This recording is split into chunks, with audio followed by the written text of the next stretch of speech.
Hello everyone. Environmental studies में हम लोग ब्लॉक 3 पढ़ रहे थे, इन्वायरमेंटल इश्यूज़ एंड कंसर्न।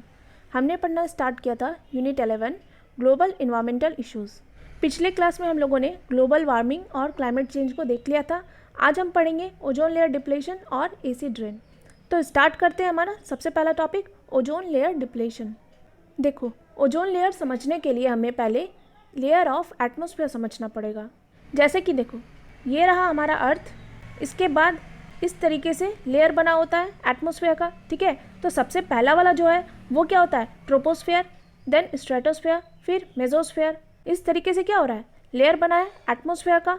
तो मेनली ये क्या है, ये जोन है, ट्रोपोस्फेयर, स्ट्रेटोस्फेयर और मेसोस्फेयर। उसके बाद ये जो टर्म ओजोन है ये कहाँ पे लाई करता है, ये लाई करता है स्ट्रेटोस्फेयर में। यानी कि स्ट्रेटोस्फेयर 15 to 50 किलोमीटर के रेंज में रहते हैं। ठीक है, इसी रेंज में लाई करता है ओजोन। तो समझ गए, यहाँ पे रहा हमारा ओजोन। उसके बाद ओजोन को हम ऑक्सीजन से कैसे डिफ्रेंशिएट करेंगे। तो ऑक्सीजन जो है ये 2 एटम को ज्वाइन करके बनता है और ओजोन ये 3 एटम को ज्वाइन करके बनता है। ठीक है, तो ऑक्सीजन का अगर 3 एटम मिलेगा तो बनाएगा वो ओजोन। ठीक है, और इसका कंसंट्रेशन कहाँ पे होता है, स्ट्रेटोस्फेयर पे। तो स्ट्रेटोस्फेयर पे जो ओजोन लेयर है वो 99% अल्ट्रावायलेट सोलर रेडिएशन को एब्जॉर्ब करता है। यानी कि सन से जो डायरेक्ट रेज आती है उसे एब्जॉर्ब करता है और अर्थ तक हार्मफुल रे आने से रोकते हैं। यही काम है ओजोन का, है ना। तो ये जो अल्ट्रावायलेट रे है ये 3 पार्ट में सब डिवाइडेड है। कौन कौन सा part, ultraviolet A, ultraviolet B and ultraviolet C. Ultraviolet B और सी ये सबसे ज़्यादा इनर्जेटिक होते हैं और डेंजरस। ठीक है ना, जो अर्थ पे लाइफ है उसके लिए सबसे डेंजरस कौन सा है, अल्ट्रावायलेट बी एंड सी। ए जो है ये लीस्ट एनर्जेटिक होता है और कम डेंजर होता है। तो अल्ट्रावायलेट ए जो है ये ज़्यादा एब्जॉर्ब नहीं होता ओजोन लेयर में, लेकिन अल्ट्रावायलेट बी जो है ये एब्जॉर्ब हो जाता है हमारे ओजोन लेयर में और इसका सिर्फ 2 to 3% हमारे अर्थ तक रीच कर सकता है। तो मेनली ओजोन लेयर का काम क्या है, फिल्टर का काम, है ना। ये क्या कर रहे हैं, सन रे को फिल्टर कर रहे हैं और जितने भी हार्मफुल इफेक्ट है अल्ट्रावायलेट रेडिएशन का हार्मफुल रे को आने से रोक रहे हैं। उसके बाद ये अल्ट्रावायलेट सी इसे एब्जॉर्ब करता है ऑक्सीजन और ओजोन दोनों ही। जो हमारा अपर एटमॉस्फेयर है वहाँ पे ऑक्सीजन और हमारा ओजोन दोनों ही इस रे को एब्जॉर्ब कर लेता है। तो यहाँ से हमने ओजोन के बारे में सब चीज़ जान लिया। इसके अलावा आपको ओजोन कंसंट्रेशन की यूनिट को याद रखना है। जैसे कि हम डिस्टेंस को मीटर, किलोमीटर इसमें नापते हैं ना, इसी तरीके से साउंड को डेसिबल में नापते हैं ना। ठीक उसी तरह कंसंट्रेशन ऑफ ओजोन को किस में नापा जाता है, तो उसे नापा जाता है डॉप्सन यूनिट में। ठीक है, तो ये याद रखना है आपको। कोई पूछेगा कि ओजोन के कंसंट्रेशन को हम किस में मेजर करते हैं, तो वो है डॉप्सन यूनिट। ठीक है, देखो ये फिगर से समझ में आएगा। अभी जो मैं आपको बताई ट्रोपोस्फेयर, स्ट्रेटोस्फेयर, मेसोस्फेयर ये सारे ही मैं आपको डिस्क्राइब कर दी। सन का अल्ट्रावायलेट रेज यहाँ आता है और स्ट्रेटोस्फेयर में क्या है, ओजोन, ये रोकता है अर्थ तक हार्मफुल रे को पहुँचने में। ठीक है, तो ओजोन के बारे में सारी चीज़ क्लियर हो गए होंगे। इसके अलावा आगे देखो, आपको इस तरीके के बॉक्स में लिखा होगा the group of compound containing bromine and fluorine and 1 or 2 carbon atoms called halons. तो यहाँ पे आपको हेलोन के बारे में बताया जा रहा है। तो क्या बताया गया आपको कि ब्रोमीन, फ्लोरीन और 2 कार्बन एटम के ग्रुप से मिल के बनता है हेलोन, जिसका यूज़ हम फायर एक्सटिंग्यूशर में करते हैं। ठीक है, बस इतना याद रखना है क्योंकि आप इन्वायरमेंट पढ़ रहे हो, साइंस नहीं। ठीक है, उसके बाद हम आगे मूव करते हैं। आगे टॉपिक दिया हुआ है इफेक्ट। ओजोन लेयर डिप्लेशन का क्या इफेक्ट है। ठीक है, अभी तक हम बात क्या किए ओजोन लेयर के बारे में। तो वो जो स्ट्रेटोस्फेयर में लेयर है वो क्या कर रहा है, हार्मफुल रे को अर्थ तक आने में रोक रहा है। लेकिन डिप्लेशन का मतलब क्या हुआ कि ये लेयर में क्या हो गया है, छेद हो गया है। अब वो प्रॉपर काम नहीं कर पा रहा, वो हार्मफुल रे को रोक नहीं पा रहा और वो डायरेक्ट क्या कर रहे हैं, अर्थ तक आ जा रहे हैं। तो इसी तरीके से चलता रहा तो इसका क्या इफेक्ट पड़ेगा। तो सबसे पहले देखो, effect on human and animal health, हमारे हेल्थ पे क्या इफेक्ट पड़ेगा। तो अभी मैं आपको बताई कि अल्ट्रावायलेट बी और अल्ट्रावायलेट सी सबसे ज़्यादा हार्मफुल ये 2 रेज हैं। अगर इसका एक्सपोजर हम तक पहुंच रहा है तो हमें स्किन कैंसर हो सकते हैं, हमारे इम्यून सिस्टम पे रिस्क आ जाएगा। ठीक है, तो इसका बहुत ज़्यादा इम्पैक्ट पड़ने वाला है हमारे हेल्थ पे। उसके बाद दूसरा effect on terrestrial plant, plant पे क्या इफेक्ट पड़ेगा। तो अगर अल्ट्रावायलेट बी रेज अर्थ तक पहुंच जाता है तो ये प्लांट के डेवलपमेंट को, उसके साइकोलॉजिकल प्रोसेस को पूरी तरीके से हार्म कर देगा। इससे क्या होगा, प्लांट की साइज कम हो जाएगी, उसमें प्रोडक्टिविटी नहीं होगा, उसका क्वालिटी ख़राब हो जाएगा। तो इससे क्या होगा, पूरा बायोडाइवर्सिटी अफेक्ट हो सकता है।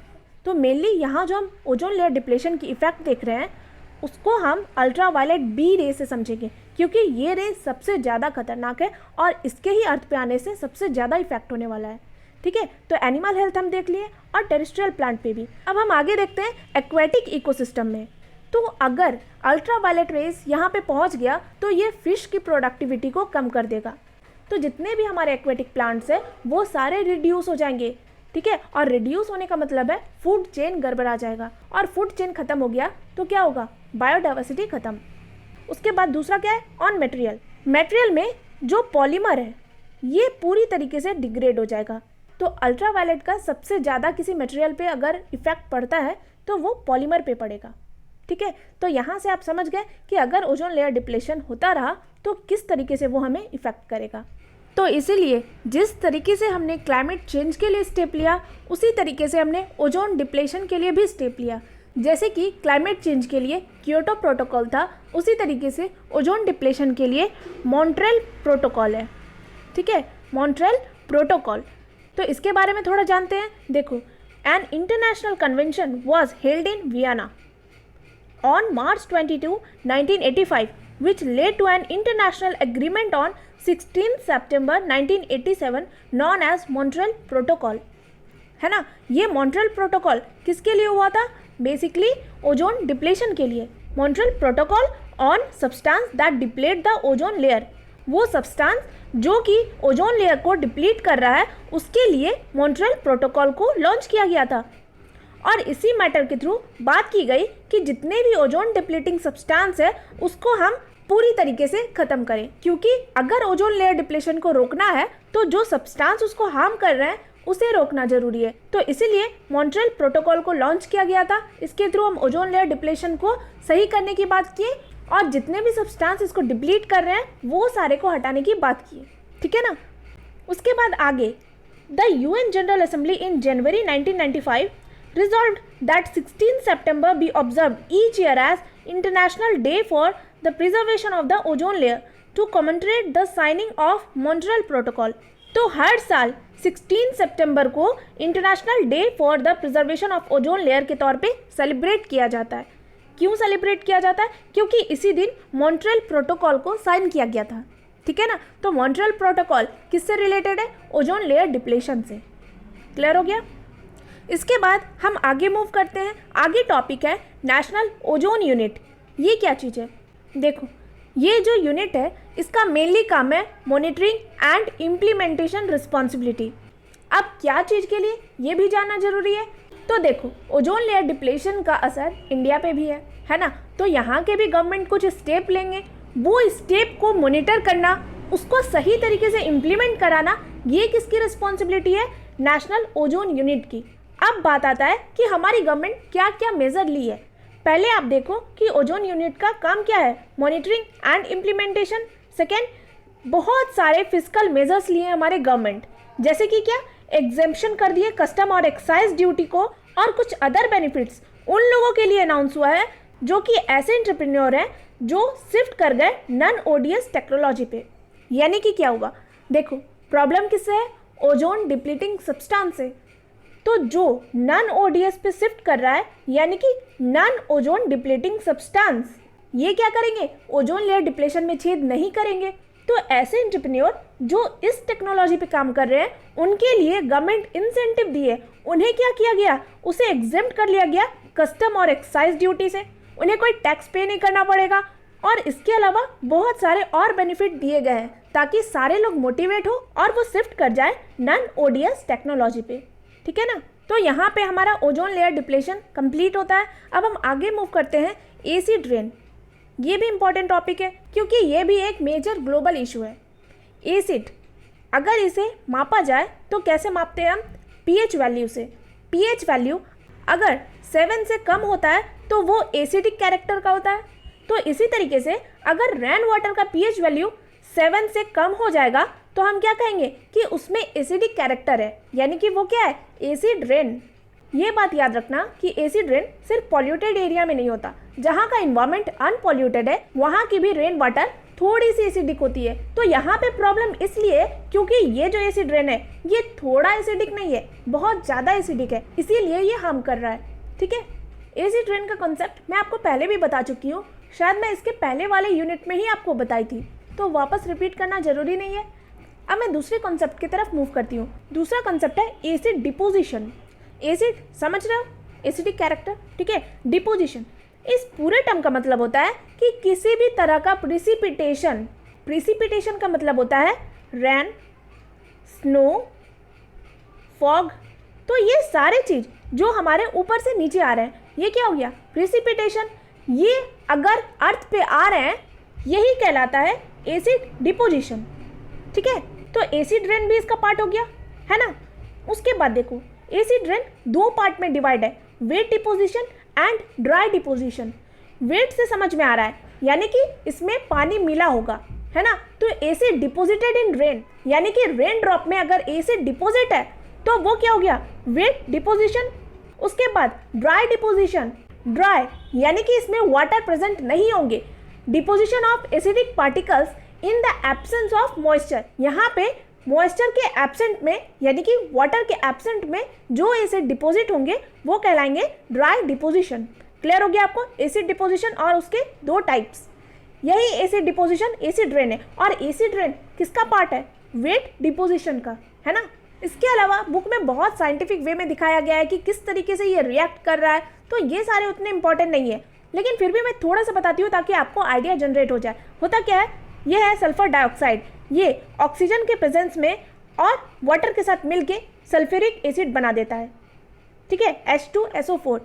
इसी तरीके से नाइट्रोजन ऑक्साइड, ये भी ऑक्सीजन और वाटर के प्रेजेंट में नाइट्रिक एसिड बना देता है। तो होता क्या है, कोई भी ऑक्साइड वाटर और ऑक्सीजन के प्रेजेंस में एसिड बना देता है, ठीक है, ये बस याद रखना है। और ये दोनों ही सल्फ्यूरिक और नाइट्रिक एसिड स्ट्रॉन्ग एसिड है। अब स्ट्रॉन्ग एसिड है ये कैसे पता चला, तो ये सब साइंस के टर्म है, ये जानना जरूरी नहीं, बस आप क्या याद रखो, जिसका पीएच वैल्यू जितना कम होगा वो उतना ही ज़्यादा एसिडिक होगा। यानी कि पीएच वैल्यू एसिड का 7 से कम होता है, तो जिसका पीएच वैल्यू 1 होगा वो सबसे ज़्यादा एसिडिक होगा, और जिसका पीएच वैल्यू 6 होगा वो थोड़ा कम एसिडिक होगा। ठीक है, तो इससे आप क्या करोगे, डिफ्रेंशिएट कर सकते हो कि कौन सा एसिड स्ट्रॉन्ग है और कौन सा एसिड वीक। ठीक है, इसमें ज़्यादा डीप में नहीं जाना, आपको बस थोड़ा नॉलेज होना चाहिए। चलो, एसिड रेन का कॉन्सेप्ट आपको क्लियर हो गया, आगे मूव करते हैं कि इसका इफेक्ट क्या है। इफेक्ट भी जानना जरूरी है, तो सबसे पहले देखते हैं effect on crops and plant. Crop और प्लांट पे सबसे बड़ा इफेक्ट जो होगा वो उसकी फर्टिलिटी पे होगा, है ना। तो उसकी फर्टिलिटी लूज हो जाएगी अगर एसिड रेन क्रॉप और प्लांट को टारगेट करता है। तो वो रेन के थ्रू हमारे अर्थ पे आ रहे हैं और सॉइल को टच कर रहे हैं, तो सॉइल में ही तो क्रॉप और प्लांट को ग्रो करोगे ना, तो वो क्या कर रहे हैं, सॉइल की फर्टिलिटी को लूज कर रहे हैं, इसीलिए ये एक मेजर चैलेंज है। उसके बाद नेक्स्ट है on water bodies and aquatic life. अब ये एसिडिक कैरेक्टर का है, तो ऑब्वियसली ये वाटर बॉडीज को हार्म करेंगे ही। अगर वाटर बॉडीज में एसिडिक कैरेक्टर इंक्रीज हो जाता है तो उसमें रह रहे जितने भी एक्वेटिक लाइफ है, फिर चाहे वो प्लांट हो या फिर एनिमल हो, वो सारे को हार्म करेंगे। ठीक है ना, तो एक स्टेबिलिटी होना चाहिए। अगर उसमें एसिडिक कैरेक्टर इंक्रीज हो जाते हैं तो वो ऑब्वियसली एक्वेटिक लाइफ को हार्म करेंगे। ठीक है ना। फिर है ऑन ह्यूमन हेल्थ। ह्यूमन की हेल्थ पे मेनली जो ये टारगेट करते हैं वो हमारे लंग्स को और हमारे रेस्पिरेटरी सिस्टम को टारगेट करते हैं। ठीक है ना, तो लंग्स और रेस्पिरेटरी सिस्टम ये सबसे ज़्यादा टारगेट होता है, यानी कि ये सबसे ज़्यादा इफेक्ट होता है एसिड रेन से।